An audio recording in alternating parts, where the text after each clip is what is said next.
Olá, amigos. Boa noite. Hoje, quarta-feira, dia 4 de agosto de 2021, estamos aqui iniciando os nossos estudos, as nossas reflexões a respeito da obra Pão Nosso, de Emmanuel, na psicografia de Chico Xavier. Hoje a nossa lição de reflexão é a de número 107, na obra Pão Nosso, a lição 107, que tem como título Piedade. Está encabeçada pelo versículo do da primeira carta a Timóteo, no versículo 6, capítulo 6. Então vamos já dizendo boa noite aos amigos, Tânia, Júlio, Ivete, Jane, Cláudia, que estão conosco nesse instante. Nós agradecemos muito a companhia. Vamos fazer a nossa prece e depois nós continuamos ainda cumprimentando os amigos que estão chegando, Dilza também conosco, Laura, sejam bem-vindos. Pai de bondade, que a sua luz e a sua paz nos envolva, que as bênçãos dos céus descendo sobre nós, invada as nossas almas, pacifique os nossos corações, fortaleça a nossa fé, a nossa esperança, de tal forma, Pai, que consigamos verdadeiramente observar os exemplos de Jesus e experimentar segui-lo da melhor forma possível.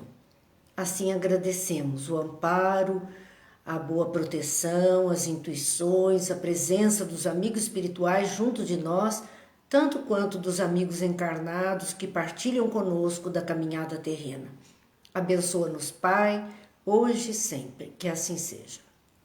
Vamos lá então, Lúcia, Sérgio, boa noite, sejam bem-vindos, Gil, Cidinha, amigos de sempre que estão conosco em todos os instantes e que a gente agradece muito essa companhia preciosa que nós temos, Terezinha chegando também, agradecemos muito por este encontro festivo, como dizemos sempre, para os nossos corações, iluminativo das nossas consciências. Bem, amigos, nós estamos hoje para refletir a respeito da página Piedade, a lição de número 107 da obra Pão Nosso de Emmanuel. E o versículo em questão que Emmanuel retira para reflexão a respeito da piedade está no capítulo 6 da primeira carta a Timóteo e no versículo 6, e dizendo, mas é grande ganho a piedade com contentamento. É grande ganho a piedade com contentamento. Então vamos primeiro refletir um pouquinho sobre essa carta a Timóteo. É uma carta escrita de Paulo para Timóteo. Paulo estava na Macedônia e Timóteo estava em Éfeso. E ele então é uma carta com advertência. Ele faz advertências nessa carta para os primeiros cristãos de Éfeso.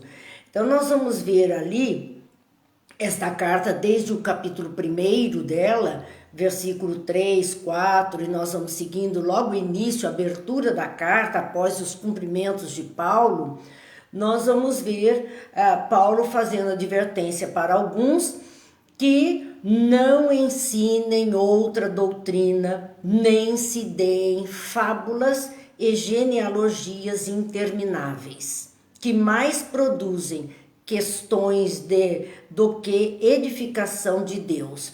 Então vamos entender um pouquinho essa mensagem de Paulo que abre a carta. Boa noite, Cleusa, Cazuco, boa noite, sejam bem-vindas. Quando ele diz, ele está advertindo algumas pessoas que não ensinem outra doutrina, porque era o começo do cristianismo nascente e Éfeso tinha gentios de todas as paragens e por conta disso havia uma miscelânea, uma mistura de conteúdos doutrinários que as pessoas já traziam, e ali então ele diz assim, olha, na mensagem de Jesus não misturem outra doutrina, é para ensinar a mensagem de Jesus e não outra doutrina qualquer. Vamos ao boa noite a Patrícia, a Cida, que estão conosco também nesse instante. Sejam todos bem-vindos. Além disso, ele fala, nem se deem fábulas, quer dizer, não invente historinha onde não existe, não criem coisas que Jesus não disse. Não inventem, e nem genealogias intermináveis, porque pouco interessava quem veio de quem era descendente de quem, e aquela coisa comprida que se falava sobre dado histórico. Isso não era o mais importante, eles eram dados a isso, a saber as raízes das famílias. Então ele disse, olha, isso não é importante. Não se deem, não percam tempo com isso. Então, são situações para nós agora, né, refletirmos. Não coloquem coisas na doutrina do Cristo que não existe, aqueles que vão usar da palavra, vão levar um ensinamento. Não inventem história, fábulas, invencionices, hoje diríamos fake news na mensagem de Jesus. Não inventem. E nem genealogias, nem fique falando muito tantos dados, porque não interessam. Nós queremos o conteúdo. Por que esse cuidado? Isso era um hábito. Fábula, genealogia, era um hábito. E falar de outras doutrinas. Porque elas produzem mais questões, mais discussões, pontos de vista, do que edificação de Deus. Então, elas fazem um conteúdo que serve apenas para discussão, para desentendimento, cada um querendo ter mais razão que o outro. Na verdade, não edifica nada, não constrói, não traz nada da lei de Deus. Assim era o chamado de Paulo. Boa noite, Lúcia, seja bem-vinda também.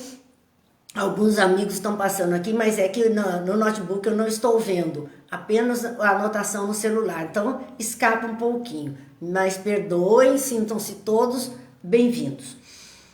Em seguida, Paulo, nessas advertências, ele chama atenção para algumas atitudes que aqueles cristãos deveriam ter. E Timóteo estava lá para dirigir esses cristãos, para formar pessoas capazes de conduzir o ensinamento. Então eram recomendações preciosas para o bom andamento dos ensinos de Jesus. Bem, agora apareceu aqui Carol, que nós não tínhamos cumprimentado, seu Antônio, Brígida, Célia, sejam então muito bem-vindos, que agora já consigo ver todo mundo. Que atitudes ele recomenda? No capítulo 2, porque esse primeira reflexão está no capítulo 1 da primeira carta a Timóteo. Agora, o capítulo 2, dos versículos 1 e 2 também, nós vamos ver que ele recomenda algumas atitudes que se façam deprecações, orações, intercessões e ações de graça por todos os homens, pelos reis e por todos que estão em eminência, para que tenhamos uma vida quieta e sossegada em toda piedade e honestidade.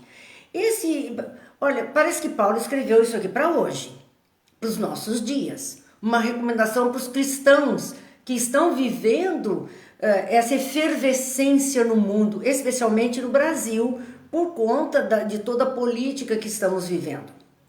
Então há uma efervescência das pessoas. E o que é que Paulo está dizendo que o cristão deveria fazer nesse comportamento de vida social? Então, para nós, nos dias atuais, nosso comportamento de vida social, que se façam deprecações, orações, intercessões e ações de graça por todos os homens.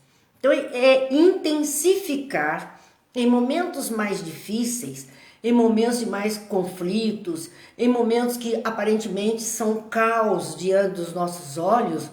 A obrigação do cristão é essa: orar, vibrar, meditar, pedir por todos os homens, pela humanidade terrena, por todas as criaturas que estão na face da terra, passando pelas mais diferentes situações, Nós estamos vivendo um momento em que temos fogo, em que temos inundação, em que temos guerras, em que temos doenças alastrando, em que temos fome, em que temos governos desgovernados no mundo. Então nós estamos vendo tudo isso junto. Toda esta humanidade está sofrendo reflexo dessas situações. E o que é a recomendação para o cristão? Qual seria a atitude do cristão num momento como este? Seria de manter a mente confiante em Deus, fazer preces pedindo luz, energia boa, pensamento positivo, em favor, ação de graça, intercessão em favor de toda a humanidade. De toda a humanidade. E não contente com isso, ele no versículo, esse era o versículo 1 do capítulo 2, no versículo 2 ele diz, pelos reis e por todos que estão em eminência, quer dizer, os governantes. Como nós temos feito, graças a Deus, todo final de encontro nosso aqui, nós pedimos aquelas vibrações por todos aqueles que estão no papel de governar os países, da governança no mundo. Nós precisamos intensificar as preces sobre essas mentes, para que tenham mais luz, para que tenham discernimento, porque as escolhas que eles fizerem, os comandos que eles derem, a sociedade que eles dirigem vai sofrer o reflexo. Então, poupar essas pessoas, intensificar orações em direções deles todos, para que nós tenhamos algo melhor em favor de toda uma população desse ou daquele lugar. E Paulo já dizia isso, pelos reis, por todos que estão em eminência, para quê? Para que tenhamos uma vida quieta e sossegada, paz.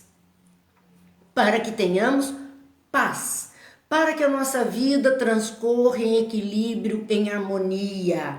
Então ele diz, para que tenhamos uma vida quieta e sossegada em toda piedade e honestidade. Então um comportamento do homem vivendo em paz, vivendo de forma mais sossegada, que ele tenha um comportamento de piedade para com os outros homens e de honestidade para com a vida de um modo geral. Era já a recomendação de Paulo. Agora digam se isso não se aplica aos nossos dias. É claro que se aplica à vida no mundo, no planeta Terra, neste momento.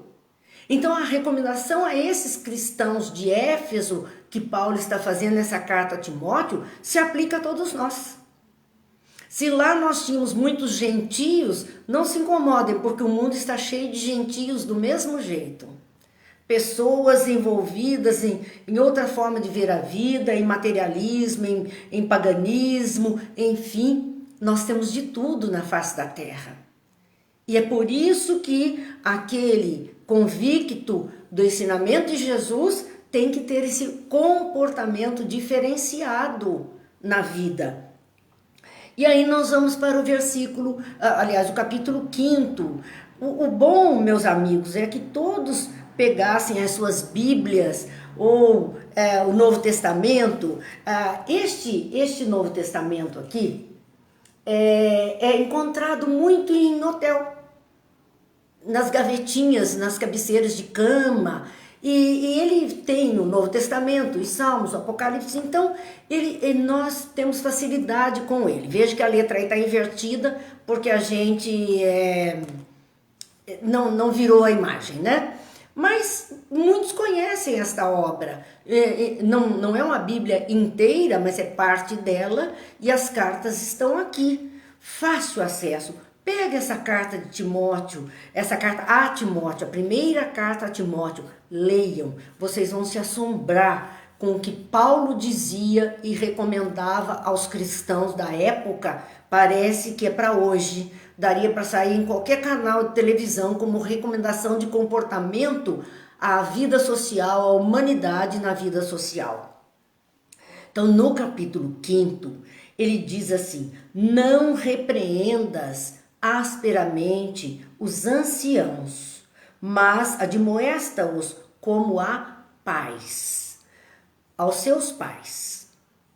Porque é o modo de tratar o idoso. Ele está fazendo recomendação. Não repreendas asperamente aquele idoso. Trata-o como se fosse o seu pai. É o chamamento, porque na cultura judaica que eles viviam, o respeito pelo pai, que era o patriarca, era o chefe da família, era muito grande e todo mundo tratava com deferência. Então, por conta disso, eles tratam assim o idoso. Veja que a carta dele está falando desse comportamento de vida mesmo em sociedade, né? O Gil dizendo, prova e expiação desde 2000 anos, o mundo de provas e expiações, não. O mundo de provas e expiações, ele se acentuou, ali começa já a transição, Gil, ele é de antes, mas começa a transição para o mundo de regeneração, começa há 2000 anos, são 2000 anos que nós já estamos em transição, nós estamos concluindo um período de transição, de mudança, né? Passa a sensação que não mudou nada, salvo crescimentos individuais. Eu estava realmente, ao ler essa carta hoje, eu estava pensando numa frase que muitas vezes a gente já ouviu, a história se repete, porque eu lia a carta e imaginava e via a cena do mundo atual, aquilo tudo que nós estamos vivendo. Então, e me vinha à mente, né? A história se repete. E questionando aqui de mim para comigo mesma e com certeza com os amigos espirituais que nos ajudam, dizer, mas como isso, a história se repete? Até quando nós vamos ficar repetindo as mesmas coisas? E isso é uma fatalidade, essa repetição dos mesmos enganos, do mesmo comportamento, porque Paulo critica ali há 2000 anos e nós estamos ainda experienciando a mesma situação. Mas não é isso, é a razão, só se repete porque em 2000 anos esta humanidade que habita o planeta não conseguiu fazer grandes mudanças. As mudanças são tão lentas, tão pequenas, aquilo que até no passado era lugar comum, as pessoas aceitavam de bom grado viver aquela situação, apenas nós vemos os primeiros cristãos começando a olhar diferente isso, e Paulo ainda tendo que recomendar que tomassem providências diferentes. Nos dias atuais tem uma diferença que mostra o avanço. A história ainda se repete porque não conseguimos nos livrar desses comportamentos viciosos do passado. Somos espíritos reencarnantes e reencarnados que estamos aqui ainda trazendo a nossa bagagem cultural do passado. Só que hoje, já com uma proposta mais madura, uma visão um pouquinho mais ampla, aquilo que era comum e aceitável, hoje se tornou aos nossos olhos escândalo, aberração, inaceitável. Veja como progredimos. Parece que não, mas ainda já andamos um tanto, mesmo que ainda mantenhamos alguns comportamentos como o do passado. Mas hoje esses comportamentos nos incomodam, coisa que no passado nos acomodavam. Esses comportamentos eram cômodos para nós, hoje eles são incômodos para nós, sinal de progresso. Então é lento, mas nós vemos e a história vai se repetir, os fatos vão se repetir até que tenhamos conseguido nos depurar de todos esses costumes antigos. A hora que nós conseguimos nos libertar, a hora que isso só não nos incomodar, mas nos incomodar a ponto de processarmos mudanças reais, então a história não vai se repetir mais. Estaremos escrevendo uma história nova. E não mais aqueles costumes antigos como vínhamos em 2000 anos procedendo. Até antes, para chegar aqui nos 2000 anos. É interessante analisarmos tudo isso. Essa carta hoje me fez pensar demais na nossa vida atual. Por isso que eu fiz o convite. Vão ao Novo Testamento, pega essa primeira carta de Paulo a Timóteo, leiam por inteiro, porque aqui o nosso foco é um versículo de Emmanuel. Eu é que gosto de puxar para lá e para cá o que antecede o versículo para saber me situar dentro da carta. E isso me fez refletir demais, demais. Hoje para mim foi assim o copo que transbordou, porque é demais o que Paulo escreve e nós podemos trazer para os nossos dias, porque esse ainda é um resíduo do homem velho se apresentando na nossa atualidade. E num momento precioso, porque se é o momento da transição, onde joio e trigo tendem a se separar, onde aquilo que Jesus falou que iria acontecer, vai acontecer, dessa mudança, é assim que nós estamos então nos qualificando para ficar e viver nessa esperança diferente de uma melhoria para todos, ou então partiremos daqui para outros orbes. Bem, vamos lá, porque o assunto nos chama tanta atenção que a gente fica aqui a noite inteira falando e não podemos fazer isso. Voltando então à carta em si, Paulo dizia nesse capítulo 5 a Timóteo: então não repreendas asperamente os anciões, mas admoesta-os como a seus pais. Aos moços não repreenda asperamente, mas trata-os como irmãos. Irmãos, porque com os irmãos, à época, eles tinham um atendimento especial. No versículo 2 desse capítulo 5, ele diz: as mulheres idosas trata-os como mães e as jovens como irmãs. Ele mostrava que aquilo mesmo que eles tinham aprendido a viver em família, as tolerâncias, os laços de afeto, de atenção, isso tudo deveria ser estendido, então, à comunidade que estava se formando e a todos que se aproximassem. Era transferir do núcleo familiar a experiência de vida, de código de moral para a vida em sociedade. Isso Paulo dizia a eles já naquela época.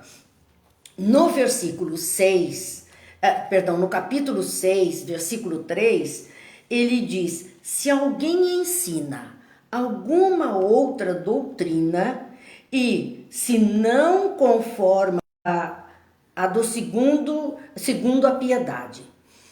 Então ele diz: alguém ensina alguma outra doutrina e se não conforma com essas palavras de nosso Senhor Jesus Cristo, ele não está em concordância. Se alguém ensina alguma outra doutrina que não é concorde, que não tem pontos de ligação com as palavras de nosso Senhor Jesus Cristo, estamos falando de cristãos, evidentemente. Se algum cristão ensina alguma doutrina que não conforma, quer dizer, não é concorde às palavras de Jesus e com a doutrina que é segundo a piedade, porque a doutrina do Cristo, a grande base dela é a piedade, que é o amor ao próximo.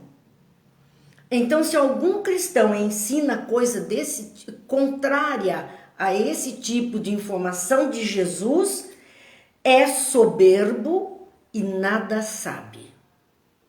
Boa receita para nós, para observarmos os discursos daqueles que se dizem cristãos e que estão pregando a palavra de Jesus. Então, boa receita para nós. Se não é concorde com o desejo do bem para todos, com o bem tratar as criaturas, é soberbo e nada sabe, mas delira acerca de questões e contendas de palavras, das quais nascem invejas, porfias, blasfêmias, ruins suspeitas.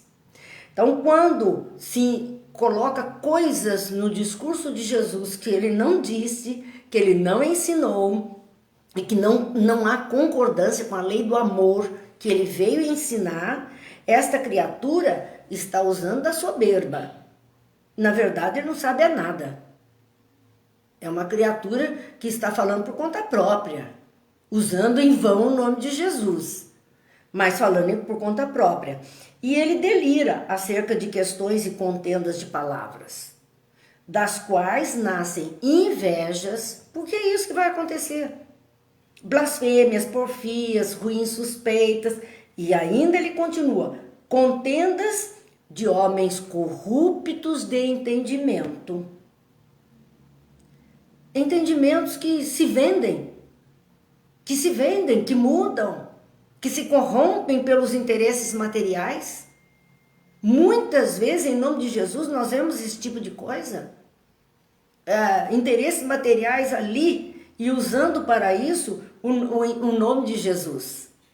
Então, contendas de homens corruptos de entendimento e privados da verdade, porque não estão omissos à verdade, cuidando que a piedade seja causa de ganho.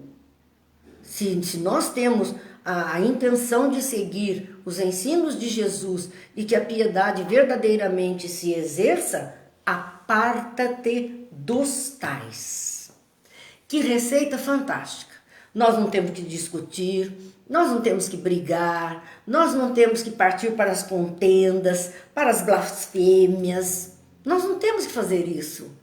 O cristão, ao perceber essas atitudes que não condizem com os ensinamentos de Jesus, afasta-se, cala-se, não se envolve com esse tipo de criatura. Vai caçar trabalho no bem. Essa é a melhor atitude. Vai caçar trabalho no bem. Vai fazer alguma coisa boa para alguém que está ganhando mais do que ficar em contenda, em bate-boca, em discussão infundadas, que não levam a caminho nenhum e desgastam a pessoa. Então o recado de Paulo era exatamente isso. Se você está cuidando que a piedade seja a causa de ganho na vida, quer dizer, seja a coisa boa acontecendo para todo mundo, aparta-te dessas criaturas. Mas é grande ganho a piedade com contentamento. Porque ele fala no versículo 5º a respeito desta piedade. Mas uma piedade que queremos exercitar, então saímos daquele contexto, às vezes até chateados, às vezes aborrecidos, ou forçados a sair para não contender com o outro, para não ter confusão. Então é um exercício da piedade, mas veja no versículo seguinte ele completa, mas, tem esse mas, é grande ganho a piedade com contentamento. Então, sem ser provocada por esse tipo de situação.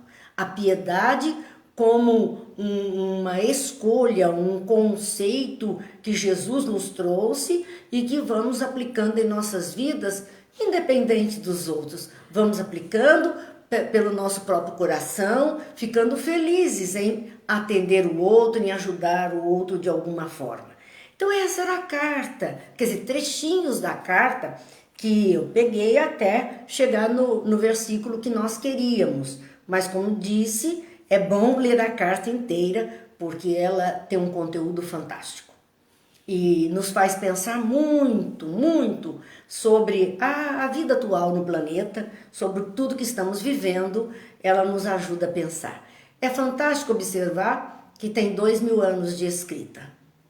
E nós estamos aqui hoje, aproveitando desses ensinos. Quantas vezes nesses 2000 anos nós podemos ter passado por essas palavras, sem notar a sua importância, imaturos espiritualmente falando, sequer demos valor. E hoje estamos aqui, dando um valor tão grande a tudo isso, observando e buscando todos esses ensinos como setas para um caminho mais feliz, não só para nós, mas para todos, indistintamente, para este planeta inteirinho. É isso que desejamos, então façamos a nossa parte. Emmanuel vai fazer o comentário, ele usando este versículo apenas, mas é grande o ganho, é grande ganho a piedade com contentamento. Primeiro que nós temos que ver a questão do contentamento. Inúmeros discursos da nossa atualidade falam da importância da alegria, do contentamento. E que isso nutre nossas almas. A alegria é necessária. A alegria nos alimenta. A alegria nos fortalece. Então, quando Paulo coloca é grande ganho a piedade com contentamento, é que vamos fazer alguma coisa, né, é boa, e esta coisa boa, primeiro é boa para nós, porque dá o estado de alegria. E aí, se nós fôssemos falar em serotonina, nesses neurotransmissores, nós iríamos ver que a alegria mexe com tudo isso, até no nosso corpo físico. Então, para nós mantermos comportamentos mais concordes a essa lei do amor, não é só bom no sentido de vida em sociedade, seja a sociedade da família, seja a sociedade como um todo. Não é só isso. A questão é que produz em nós neurotransmissores que favorecem uma vida mais feliz, uma vida mais saudável, um equilíbrio. Todos nós precisamos disso. E é um remédio que está ao nosso alcance. E aí a gente vê, muitas vezes, as pessoas colocando, né, nas redes sociais, é o dia do abraço, é o dia do amigo, é o dia do beijo, é o dia do oi, enfim, alguma coisa é o dia do riso, vão colocando coisas. Na verdade, todo dia é dia disso tudo. Todo dia é dia de aniversário. Todo dia é dia de vida. Todo dia é dia de experiência na vida. Então, essa proposta de Paulo não é dia específico. Ter esse comportamento diariamente de alguma coisa melhor, somos nós os grandes beneficiados. Quem faz o bem a si mesmo o faz. Porque abastece a própria alma das energias que está produzindo para oferecer. Quando nós produzimos, nós somos a fonte geradora, é claro que a fonte divide a sua água com aqueles que desejam descedentar, mas é ela que fica com a maior parte. Ela é a produtora, por isso ela pode então gerar alguma coisa melhor. Boa noite, Sônia Maria, Mara, Gil. Eu não sei, mas para quem eu não disse boa noite hoje, Márcia, sejam Lourdes, Edna, sejam todos bem-vindos. Então, Paulo fala nessa primeira carta a Timóteo algo muito sério, que nós precisamos ler, refletir, seguir esses conselhos, se assim desejamos nos dizer cristãos, seguir esses conselhos para uma vida melhor a todas as criaturas. E Emmanuel vai fazer o comentário, mas é grande ganho a piedade com contentamento.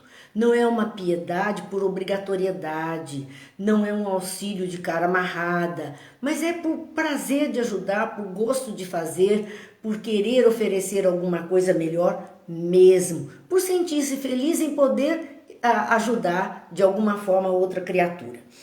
Fala-se muito em piedade na terra.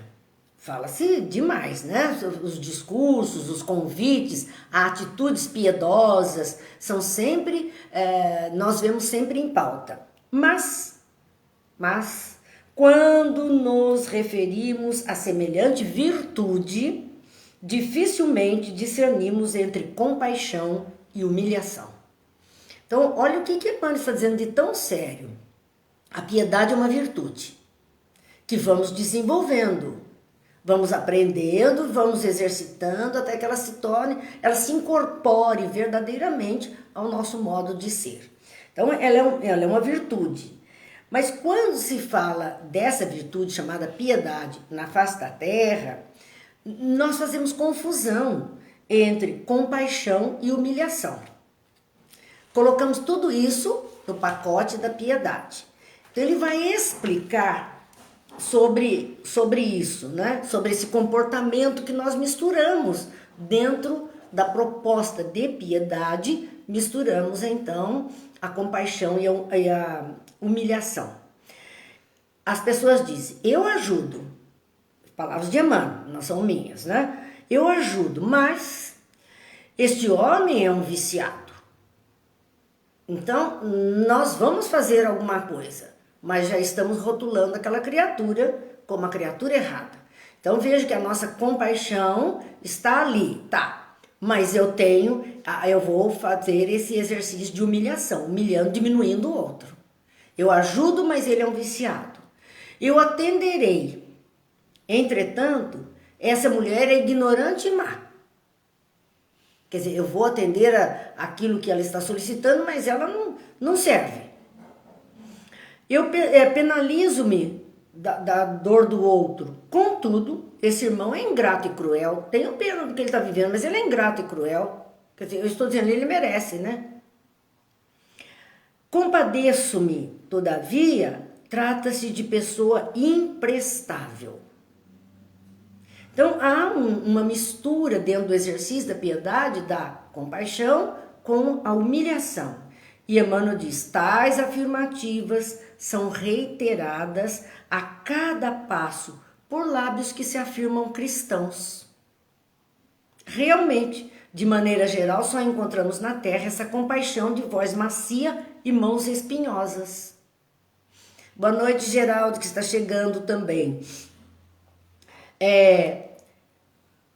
Nós poderíamos, a atitude do cristão, vamos pensar um pouquinho na atitude do cristão, né? Qual seria? Seria dizer assim, bem, este homem é um homem viciado nisso ou naquilo, mas eu vou ajudar, quem sabe ele sai disso. Olha a inversão. Eu não estou na humilhação, eu estou totalmente na compaixão. E na piedade eu atendo. Esta mulher é ignorante, má, ela tem um espírito rebelde, ela é difícil, mas eu vou atender esse pedido que quem sabe ela está necessitando. Veja que nós podemos inverter e ter esse olhar que Jesus tinha. Ele olhava, ele sabia que era ignorante, que era um viciado, que era uma pessoa imprestável, ele sabia. Mas ele não olhava isso, ele olhava o que ele podia fazer e o resultado que isso teria para aquela pessoa. Então ele ajudava sem humilhar. Nós ajudamos, mas humilhamos também. Pegamos pesado com a pessoa. Então Emmanuel chama a atenção que, e aí isso se afirma cristão, tendo essa atitude de humilhação do outro. Realmente, de maneira geral, só encontramos na terra essa compaixão de voz macia e mãos espinhosas. Então ele vai fazer uma listinha de 7 comportamentos que nós temos que mostram, né? A voz macia, mas a mão espinhosa, aquilo que judia do outro. Deita mel e veneno. Às vezes até com a fala macia, fala o indevido, a crítica, a palavra que dói, que fere, balsamiza a ferida e dilacera. Nós temos até um ditado que fala, morde e assopra. Há um ditado assim, fulano morde e assopra. Quer dizer, machuca e depois dá uma sopradinha para aliviar. Por que isto? Nós balsamizamos, mas cutucamos a ferida, mas machucamos a pessoa. Estende os braços para ajudar e cobra dívidas de reconhecimento. Cobra dívidas de reconhecimento. Eu já contei para vocês que eu era muito assim, de fazer alguma coisa, mas você não disse nem obrigado. Eu queria ouvir o obrigada. Custei para desmamar desse costume. Não importa se vão dizer obrigado ou não vão dizer obrigado. Eu fiz o que eu achava que devia fazer. Tá ótimo. Eu não preciso ouvir isso. Eu não preciso obrigar o outro a agradecer. Isso é da natureza dele. Mas antes eu fazia questão. E nós somos assim. Nós somos assim. Né? Que a gente... E a gente, até encontrar o equilíbrio, é complicado, né? Porque aí a gente vê assim, poxa, esse comportamento não é legal. O comportamento oposto é que é o ideal. E aí eu tenho outra história para contar. Porque quando eu entendi isso, eu fui de um oposto a outro. Antes eu queria o obrigada.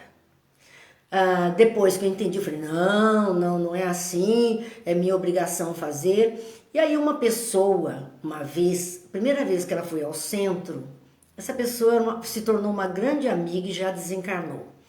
Ela ouviu o evangelho, ela era espírita, dessa espírita de berço, como dizem. E ela estava indo ao centro naquele primeiro momento que nos encontramos, ouviu e tal. E quando nós estávamos saindo, ela disse, eu queria agradecer a você. E eu falei de uma forma assim, seca, né? Não tenho o que agradecer. Mas é que no meu entender, era minha obrigação e ela não precisava agradecer. Mas eu falei dessa forma áspera, né? Dessa forma seca. Não por isso. Não por isso. Quer dizer, isso é como se fosse algo tão insignificante. Ela que me contou isso depois de algum tempo. Acho que ela saiu dali chorando. Chorou, porque ela estava tão agradecida e eu não dei atenção ao agradecimento dela. Ela chorou muito. Depois, com o tempo, eu disse, nós tornamos grandes amigas, verdade, ela me contou isso. Quer dizer, eu saí de um extremo e fui para o outro extremo. É preciso chegar no meio. Então, se ela agradecia agora, sim, que ótimo, que bom, então tá ótimo, aceite. Que bom. Se não agradeceu, também está bom.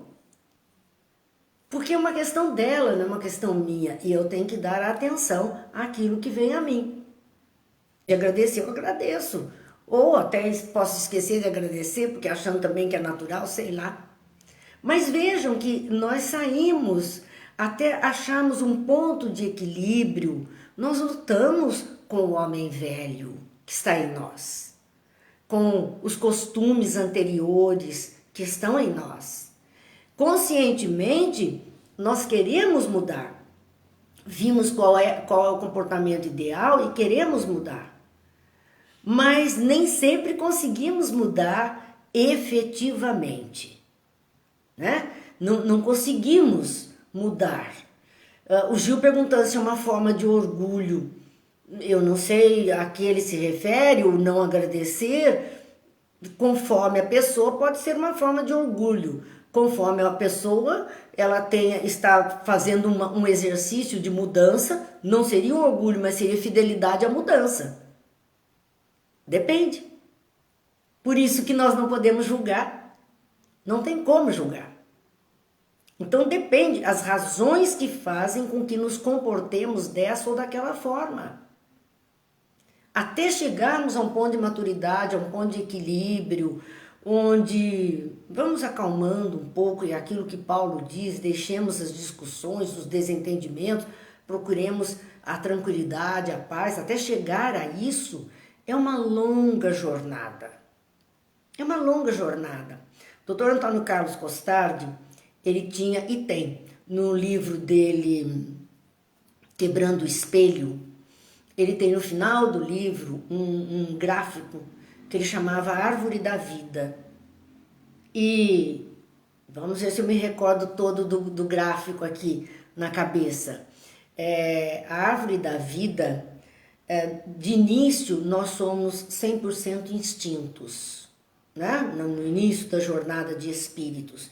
Então seria, vamos dizer, um tronco da árvore subindo, só instintos. E o instinto resulta numa exacerbação da nossa sexualidade. Depois, com o tempo, nós vamos dividindo, ele dividiu em três braços, que seria a vaidade, o orgulho e o egoísmo. E por muito tempo nós vamos percorrer esses caminhos, ora mais em um, ora mais em outro, ora mais em outro.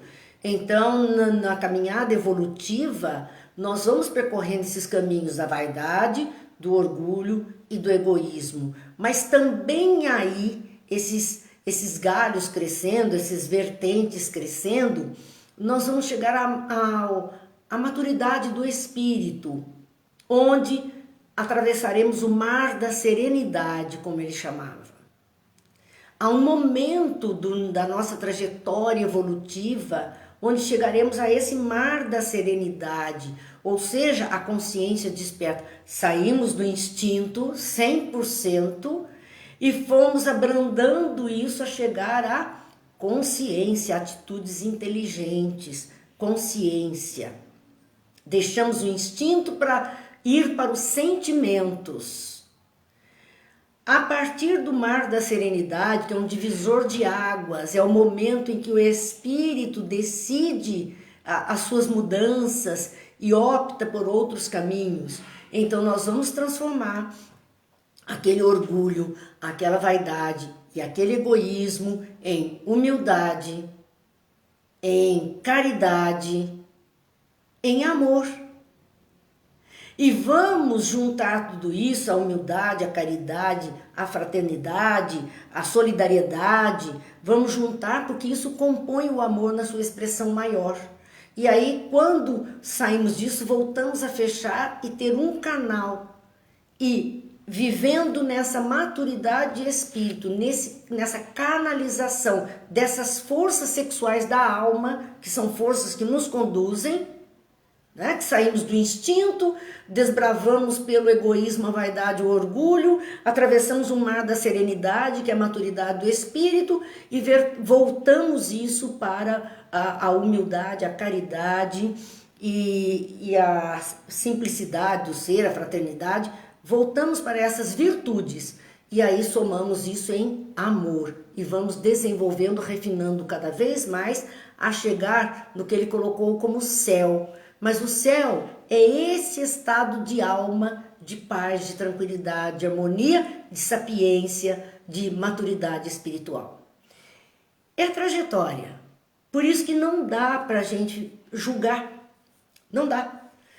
Cada um está desenvolvendo um galho desse, cada um está gastando a sua força, as forças sexuais da alma, as forças que fazem a alma caminhar, num desses caminhos. E, de repente, o livro do Jorge André, Forças Sexuais da Alma,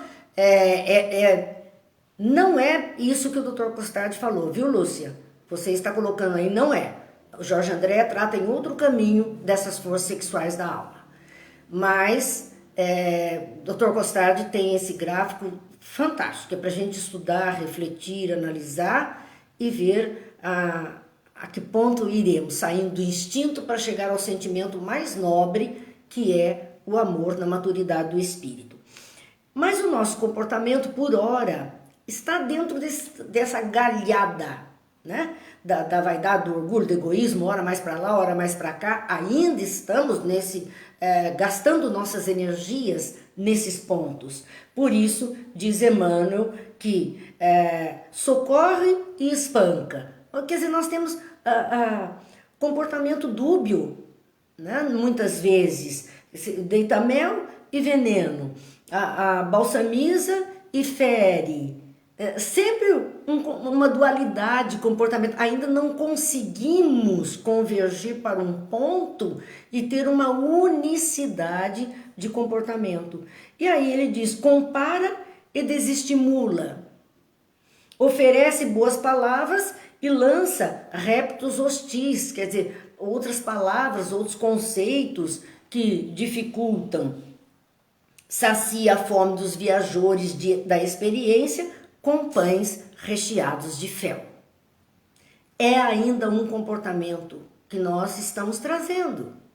Não conseguimos, vamos dizer, a pureza dos sentimentos, das atitudes. Ainda temos o homem velho dando palpite, né? O espírito antigo com os comportamentos antigos dando palpites na vida. A verdadeira piedade, diz Emmanuel, é filha legítima do amor. A verdadeira piedade é filha legítima do amor. Não perde tempo na identificação do mal. Olha que beleza! A verdadeira piedade não vai olhar, não quer saber, não perde tempo na identificação do mal, porque nós perdemos tempo. identificando isso. É aquele do cachorro morto de Jesus, que eu gosto tanto de lembrar desta cena, Jesus passando com os apóstolos diante do cachorro morto. E aqueles homens dizendo, mas que horror, que coisa feia, que mau cheiro. Todos olharam para o que era, identificando o mal presente. Jesus olhou e disse, mas que belos dentes ele tinha. Essa é a verdadeira piedade.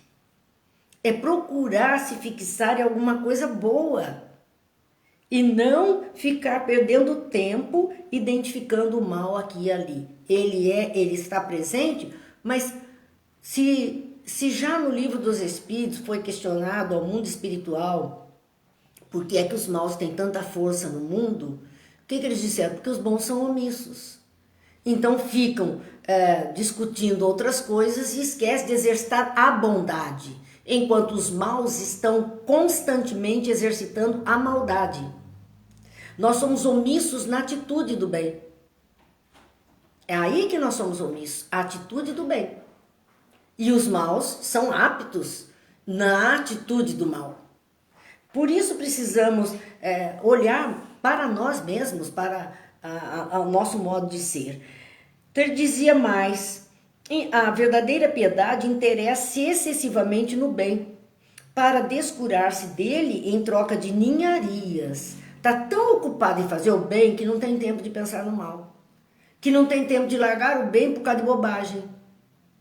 Não vai deixar de fazer alguma coisa boa porque alguém disse uma coisinha, passa por cima, continua fazendo e sabe que o minuto é precioso na economia da vida.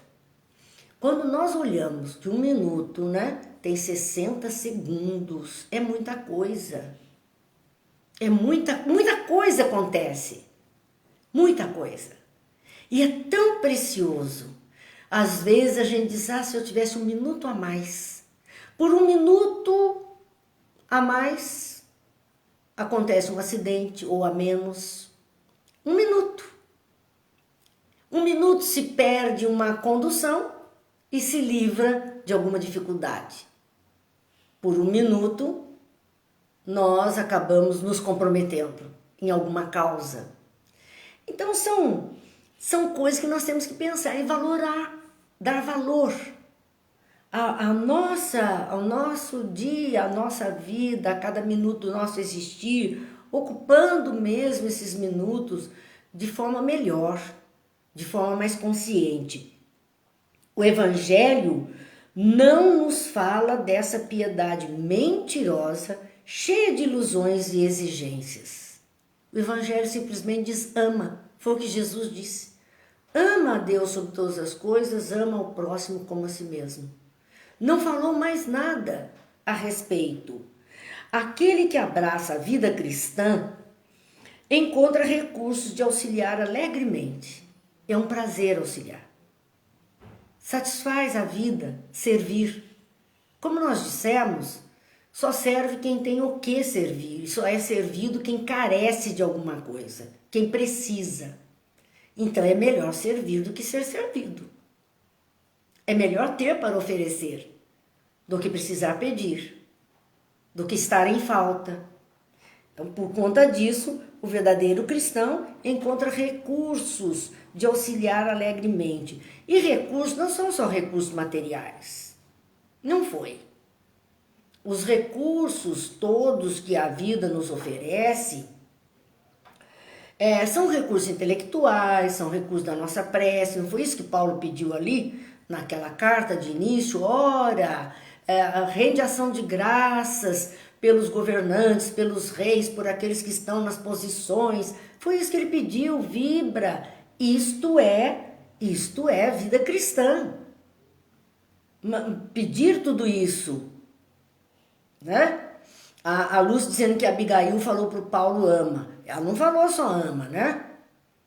Ela falou mais do que isso para ele. Ela deu uma receita completa, porque Paulo não entendeu quando ela disse ama.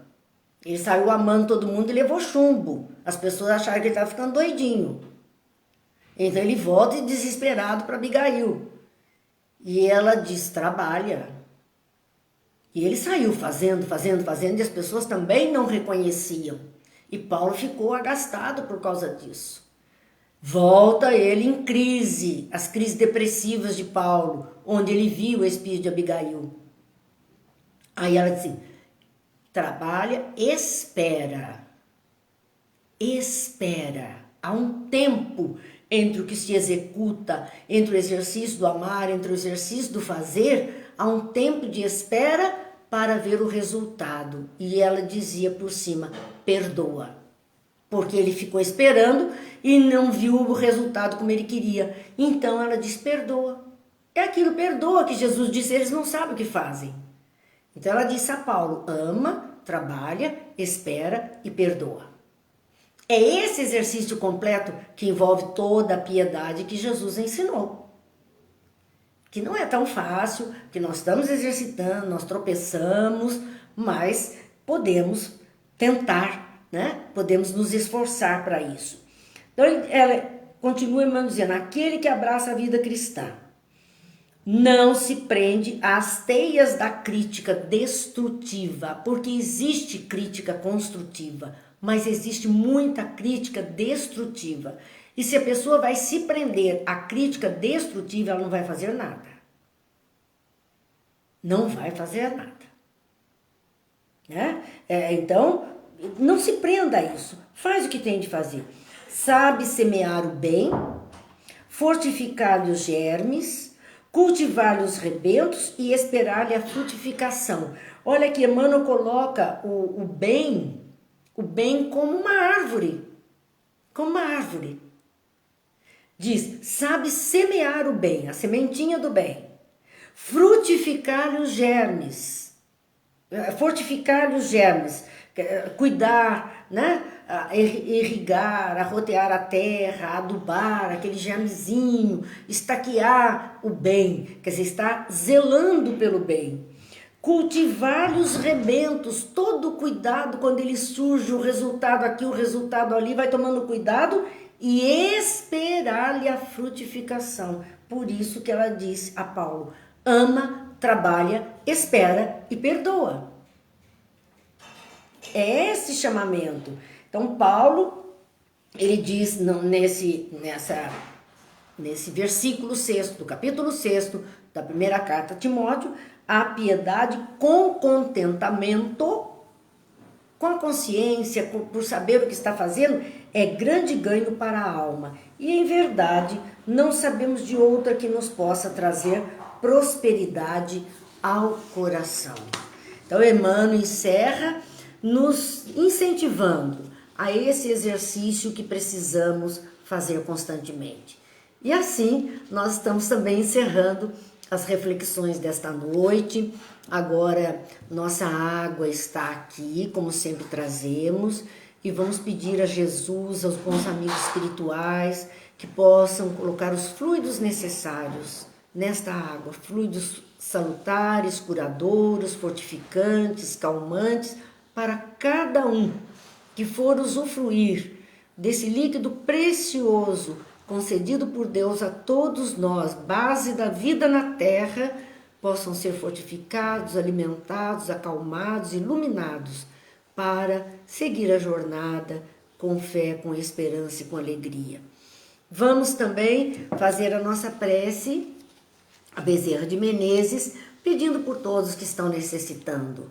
Nós te rogamos, Pai de infinita bondade e justiça, as graças de Jesus Cristo, através de Bezerra de Menezes e suas legiões de companheiros, que eles nos assistam, Senhor, consolando os aflitos, curando aqueles que se tornem merecedores, confortando aqueles que tiverem suas provas e expiações a passar, esclarecendo aos que desejarem conhecer a verdade e assistindo a todos quantos apelem ao seu infinito amor.